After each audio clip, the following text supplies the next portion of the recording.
Leksiyalarımızı başlayımız hürmetlik vatandaş. Bugün sizlerge 2021 yıl 4. ayının 27. günü.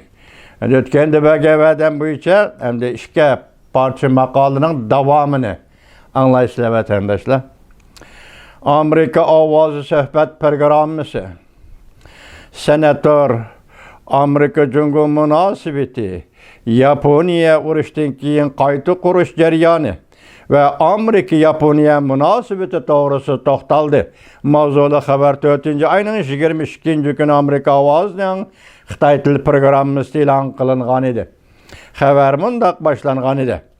Endi şunun davamı vatandaşlarım.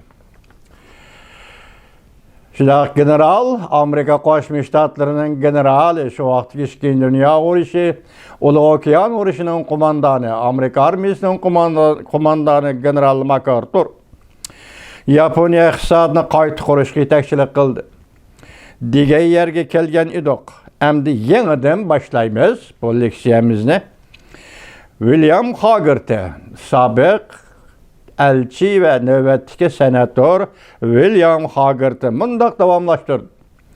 Mən Yaponiyada baş elçi bulup turgan çağlarımda, turgan jayım del general MacArthur aynı vaxt turgan jay idi.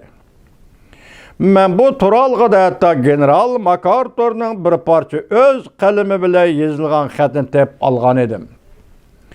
Generalın bir parça xetinden ve başka materyallardan mən şunu düşündüm ki, Amerika nəhayət zor maddi baylıq acıritib ve tirişçallıq körüstüb, Amerika şirketlerine Yaponiya məhsulatlarını setib ilişki hizmet işledi. Umumi cəhətdə Yaponiyaga intayın quyuq soda puristi yaratıb. Yani şu vaxtda Amerika ve MacArthur başçılığındaki vekiller ümüge Yaponiyada durup, Yaponiyaga mana bu işlarni mesela nəhayət zor dərəcədə soda qilish puristimi yaratıb berdi. Yaponiya iqtisadını əsli keltirishga rəğbətlendirdi. 1964 yılı Tokyo'da Xalqaro olimpik murosimi o'tkazilganda Yaponiya yana bir qiyofati dunyo sahnasiga chiqib keldi. Shundan keyin Yaponiyaning san'ati, fan texnikasi zo'r darajada taraqqiy qilishga boshladi. Yaponiya bilan Amerikaning munosabati buning ichida shubhasizki halqalaq rol o'ynadi. Bugün günün kelgende iki devlet Yaponiya, Amerika o'rtasida savdo sahasida davamlı hamkorlik yo'lga qo'yildi. Strategik ittifoqdoshlik munosabati ham cho'nqurlashdi. Harbiy ishlardan tortib iqtisod va diplomatiya sohalarigacha iki devlet munosabati quyuqlashdi. Amaliyotda bo'lsa biz hozir mushu nishon va mushu taraqqiyot qadam tashladik.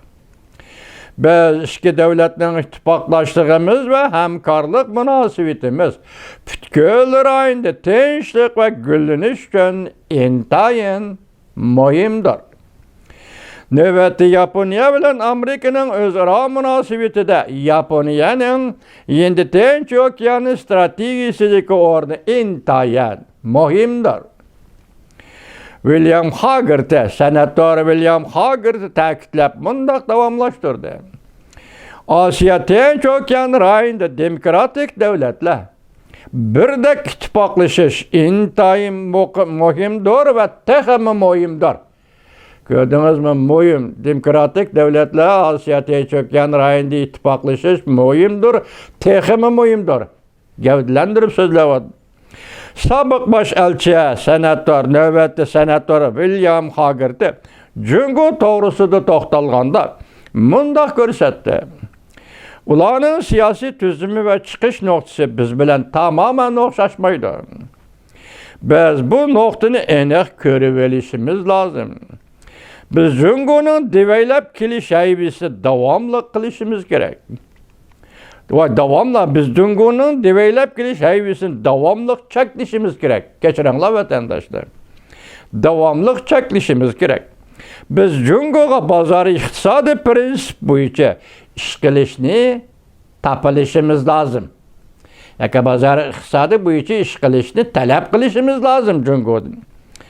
Senator ve sobiq bosh elchi William Hagerty mundaq ko'rsatdi. Amerika Jungoning kishilik huquqqa tajovuz qilish harakatlariga davomli diqqat qiladi.